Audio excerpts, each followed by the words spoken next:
Good evening friends. आज का हमारा टॉपिक है विद्युत द्विध्रुव एवं उसका द्विध्रुव आघूर्ण। सबसे पहले हम पढ़ना चाहते हैं कि विद्युत द्विध्रुव क्या होता है। तो सुनिएगा ध्यान से। देखो, जब दो समान परिमाण के, क्या परिमाण समान है क्या? यस। इसका परिमाण भी क्यू और इसका परिमाण भी क्यू। जब दो समान परिमाण के आवेश एक दूसरे के अति निकट, ये एक्चुअल में इतना दूर होता नहीं है, ये सिर्फ दिखाने के लिए इतना दूर है, ये बहुत पास होते हैं। ये दूरी लगभग एंगस्ट्रॉम कोटि की होती है, यानी बहुत ही कम होती है ये दूरी।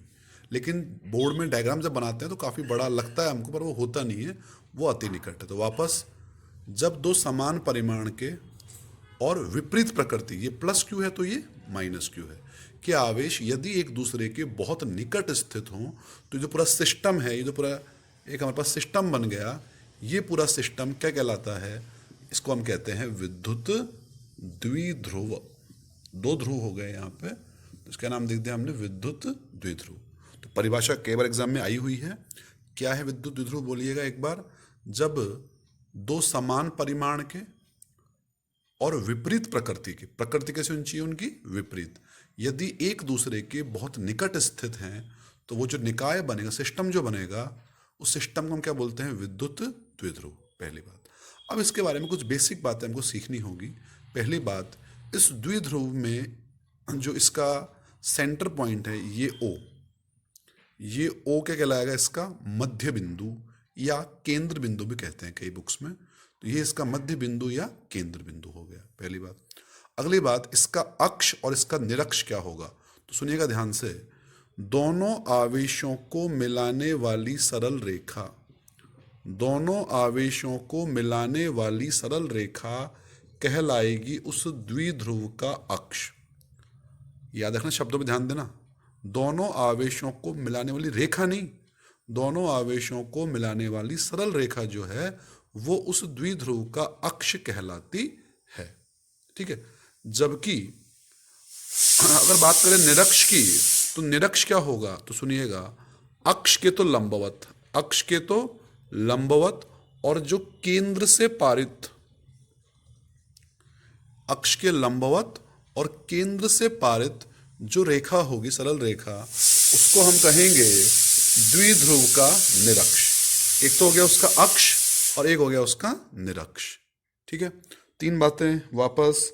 पहली बात, विद्युत द्विध्रुव क्या है? बोलिए कि समान परिमाण और विपरीत प्रकृति के आवेश जब एक दूसरे के अति निकट स्थित होते हैं, तो उस निकाय को हम क्या कहते हैं? विद्युत द्विध्रुव।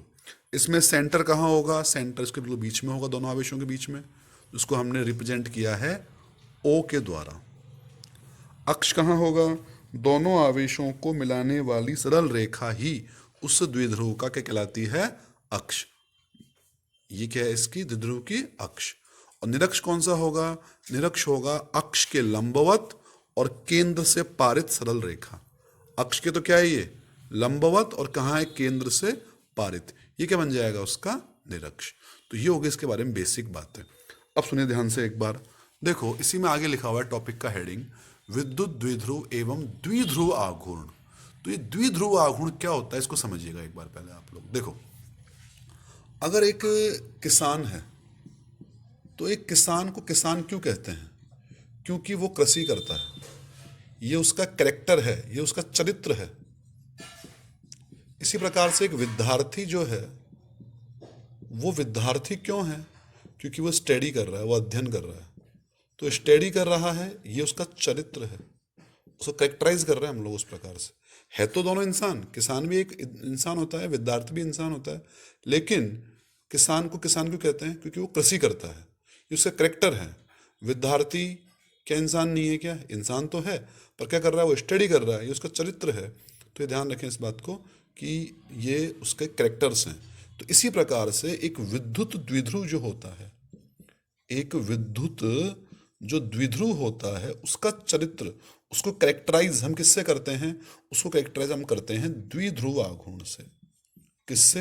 द्विध्रुव आघूर्ण से। तो अगर कोई पूछे आपसे कि द्विध्रुव आघूर्ण का फिजिकल मीनिंग क्या है, तो आप उसको ये बोलेंगे कि विद्युत द्विध्रुव जो है, उसका विद्युत क्षेत्र में व्यवहार, विद्युत क्षेत्र में किस प्रकार से बिहेव करेगा, उसका अध्ययन करने के लिए हमको द्विध्रुव आघूर्ण की आवश्यकता पड़ेगी। इसकी परिभाषा नहीं है, ये सिर्फ इसका एक सिग्निफिकेंट है, फिजिकल भौतिक अर्थ है इसका ये, ठीक है। अब मुद्दे की बात ये आती है सब द्विध्रुव आघूर्ण की परिभाषा क्या है। तो बहुत सिंपल है, सुनिएगा ध्यान से। वापस आइए इसी चित्र के ऊपर। हमारे पास ए और बी, अब दोबारा बनाता हूं मैं इसको एक बार। ये हमारे पास ए बिंदु पर माइनस क्यू और बी बिंदु पर ये प्लस क्यू आवेश हो गया, और दोनों आवेशों के बीच की जो दूरी है वो हो गई 2a। तो द्विध्रुव आघूर्ण क्या हो गया, सुनेगा ध्यान से एक बार। द्विध्रुव आघूर्ण होता है सिंबलाइज्ड बाय P, संकेत होता है इसका P, ठीक है। तो परिभाषा इसकी ये है कि दोनों में से कोई सा भी एक आवेश, दोनों में से कोई सा भी एक आवेश, तो Q और माइनस Q में से कोई सा भी आवेश ले लो, तो सिंपली हमने Q ले लिया, और दोनों आवेशों के बीच की दूरी का गुणनफल, तो वो कितना है 2a। तो Q इंटू 2a करने पर, यानी आवेश, दोनों में से कोई भी एक आवेश और उनके बीच की दूरी का गुणा करने पर क्या आएगा, द्विध्रुव आघूर्ण P हमारे पास आ जाएगा। आपने देखा था डेरिवेशंस के अंदर भी हमने करवाया था कि जहां भी Q और 2a मिल जाता है, किस स्थान पर मैं P रख देता हूं आराम से। तो ध्यान रखिए, द्विध्रुव आघूर्ण की दो चीजें हैं। विद्युत द्विध्रुव की परिभाषा क्या है, ऊपर लिखी हुई है इस परिभाषा कि समान परिमाण और विपरीत प्रकृति के आवेश एक दूसरे के अति निकट स्थित हों, क्या कहते हैं उसको, विद्युत द्विध्रुव। यहाँ क्या है, द्विध्रुव आघूर्ण। ये क्या होगा, दोनों में से कोई सा भी एक आवेश और दोनों आवेशों के बीच की दूरी का जो गुणनफल है, दोनों में से कोई सा भी एक आवेश और उनके बीच की दूरी का गुणनफल क्या कहलाता है, द्विध्रुव आघूर्ण कहलाता है। अगली बात ये आती है हमारे पास कि इसका सर, पहली बात द्विध्रुव आघूर्ण की परिभाषा हो गई, एक नंबर की बात परिभाषा। 2 नंबर, ये द्विध्रुव आघूर्ण का मात्रक क्या होगा। तो सुनिएगा ध्यान से एक बार, द्विध्रुव आघूर्ण P का मात्रक, रटिए मत, समझिए इसको एक बार। सूत्र क्या है, Q यानी आवेश, आवेश का मात्रक क्या होता है, कूलाम। 2a, ये क्या है, दूरी, दूरी का मात्रक बोलो मीटर, तो मात्रक क्या होता है, कूलाम डैश मीटर। P का मात्रक क्या हो जाएगा, कूलाम डैश मीटर, ठीक है। 3 नंबर की बात, इस P, ये जो P है ये कैसी राशि है, P इज अ स्केलर नहीं है, ये वेक्टर है, सदिश राशि है ये। तो सब सदिश है तो इसकी दिशा कहाँ होगी, ये बहुत ज़्यादा इंपॉर्टेंट है, सुनिएगा ध्यान से। देखो, विद्युत क्षेत्र की दिशा होती है प्लस से माइनस की ओर, इलेक्ट्रिक फील्ड कहाँ होता है, धन आवेश से ऋण आवेश की ओर। लेकिन द्विध्रुव आघूर्ण की दिशा होती है ऋण आवेश से धनावेश की ओर। ये ध्यान रखें, दिशा A से B होगी, न कि B से A, ठीक है। तो याद रखें इस बात को, विद्युत द्विध्रुव आघूर्ण जो है वो एक सदिश राशि है, और इसकी दिशा कहाँ से कहाँ होती है, -Q2 + Q, ठीक है। दिशा कहाँ से कहाँ होती है इसकी, -Q से +Q की इसकी दिशा होती है। तो 3 बातें हो गई हमारी द्विध्रुव आघूर्ण के बारे में। अब इसमें एक बात और रह गई कि द्विध्रुव आघूर्ण की विमा, सूत्र क्या होता है बोलिए, P = Q × 2a। P, Q आवेश है ना, आवेश की विमा बोलिए सर ये होती है A1 T1, और दूरी की विमा बोलिए ये होती है L1। तो विमा पूरी क्या हो जाएगी बोलिए, P की विमा हो जाएगी, M तो आ ही नहीं रहा तो M0, L1 आ रहा है इधर से, T1 आ रहा है और A1 आ रहा है, तो ये हो जाएगी M0 L1 T1 और A1, ये हो जाएगी P की विमा। अब सुनिएगा अगली बात, एक बात आती है केमिस्ट्री की हमारे पास यहाँ पे। देखो, कुछ मॉलिक्यूल्स, कुछ अणु हमारे पास ऐसे होते हैं जो सामान्य अवस्था में भी, इन नॉर्मल कंडीशन जो है वो सामान्य अवस्था में भी, उनमें क्या होता है कि ऋणावेश और धनावेश का केंद्र, सेंटर ऑफ नेगेटिव चार्ज, ऋणावेश का केंद्र और धनावेश का केंद्र दूर दूर रहते हैं। ऋणावेश का केंद्र और धनावेश का केंद्र संपाती नहीं होता, संपातित नहीं रहता, वो कुछ दूरी पर हट जाता है। फॉर एग्जाम्पल बात करता हूँ मैं HCl की, केमिस्ट्री में पढ़ाया होगा सर ने आपको। HCl में इसकी Cl की इलेक्ट्रोनेगेटिविटी, विद्युत ऋणात्मकता ज़्यादा है, तो Cl इलेक्ट्रॉन को खींच के ले जाएगा उधर, तो देखो क्या होगा, H के ऊपर प्लस चार्ज आ जाएगा और Cl के ऊपर आ जाएगा माइनस। तो अब देखो परिभाषा फिट बैठ रही है, कैसे बताओ, जितना Cl पे माइनस आया उतना ही प्लस है। तो समान परिमाण और विपरीत प्रकृति के आवेश एक दूसरे से अल्प दूरी पर स्थित हैं, इनमें ये परमानेंटली होता है, ये स्थायी रूप से होता है, तो इसको हम बोलते हैं ध्रुवीय अणु। क्या बोलते हैं इनको हम? ध्रुवीय अणु। ऐसे अणु जिनमें ऋणावेश और धनावेश का जो केंद्र है वो संपातित नहीं होता है, वो परिमित दूरी पर होता है, तो ऐसे अणुओं को हम क्या कहते हैं? ध्रुवीय अणु। HCl के अतिरिक्त एग्जाम्पल दीजिए कोई और, याद करो, NaCl, सोडियम क्लोराइड, सोडियम पर प्लस और क्लोराइड पर माइनस। इसी प्रकार से H2O भी एक ध्रुवीय अणु है। H2O भी एक क्या है? ध्रुवीय अणु है, जिसमें अगर O ले जाता है तो O पे माइनस और H पे क्या आ जाएगा? प्लस आ जाएगा, इस प्रकार से। ठीक है, तो ये तो परमानेंटली है, इनमें हमने कोई योगदान नहीं किया। लेकिन कुछ अणु ऐसे होते हैं जिनमें ऋणावेश, जिनमें सपोज कीजिए ये नेगेटिव चार्ज है इस जगह, और इस जगह पर ही क्या आ गया? पॉजिटिव चार्ज आ गया। यानी ऋणावेश और धनावेश का केंद्र एक के ऊपर एक आ गया, संपाती हो गए वो। अगर वो संपाती हो गए तो बताओ बीच की दूरी कितनी हो गई? भाई जब वो संपाती हो गए तो बीच की दूरी, यानी दोनों आवेशों के बीच की दूरी तो जीरो हो गई ना। तो उस अवस्था में द्विध्रुव आघूर्ण कितना हो जाएगा? सर उन परमाणुओं का तो द्विध्रुव आघूर्ण डेफिनेटली जीरो हो जाएगा। कितना हो जाएगा? पी का मान डेफिनेटली जीरो। किन के लिए? जिनमें ऋणावेश और धनावेश का केंद्र संपातित होता है।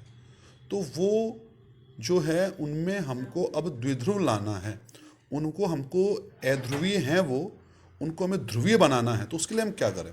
उसके लिए हम एक काम करते हैं कि एक्सटर्नल रूप से, बाहरी रूप से इलेक्ट्रिक फील्ड लगा देते हैं। क्या लगा रहे हैं? बाहर से इलेक्ट्रिक फील्ड। बाहर से इलेक्ट्रिक फील्ड लगाने पर क्या होगा कि जो धनावेश है वो तो इलेक्ट्रिक फील्ड की दिशा में बल लगेगा। उसके ऊपर याद कीजिए, पढ़ाया था मैंने आपको, F बराबर QE बल लगता है ना। तो धनावेश पर जो बल लगता है वो लगता है क्षेत्र की दिशा में, और ऋणावेश पर कहाँ बल लगता है? ऋणावेश पर बल लगता है क्षेत्र के विपरीत दिशा में।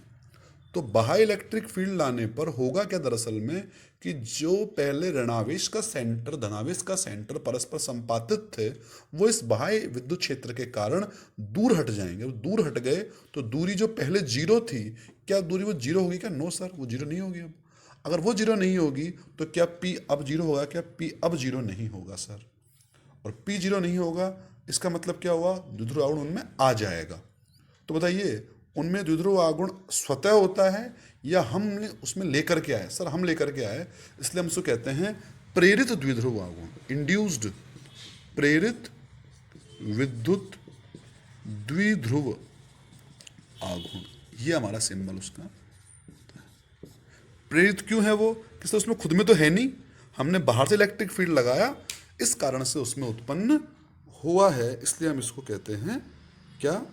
अस्थायी या प्रेरित विद्युत द्विध्रुव आघूर्ण। ठीक है, ये बात हमें समझ में आती है। अगली बात और सुन लो एक बार, एक नोट में लिखवा रखा है मैंने। देखो आइडियली, आदर्श रूप से जो आवेश है, जैसे मैंने आपसे कहा द्विध्रुव के अंदर एक प्लस क्यू और एक क्या होता है? माइनस क्यू, और दोनों के बीच की दूरी 2a होती है। तो आदर्श अवस्था की बात कर रहा हूं मैं। आदर्श स्थिति में क्या होना चाहिए?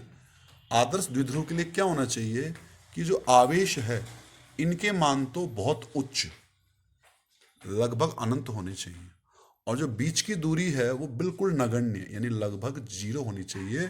किसके लिए? आदर्श विद्युत द्विध्रुव के लिए।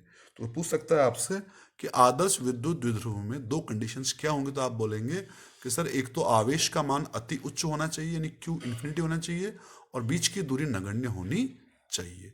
ये हमारा द्विध्रुव आघूर्ण का टॉपिक कंप्लीट हुआ। एक न्यूमेरिकल दे रखा है, उसमें आप उसको सॉल्व कीजिएगा, मैंने नोट्स में भी करवा रखा है आपको। Thank you.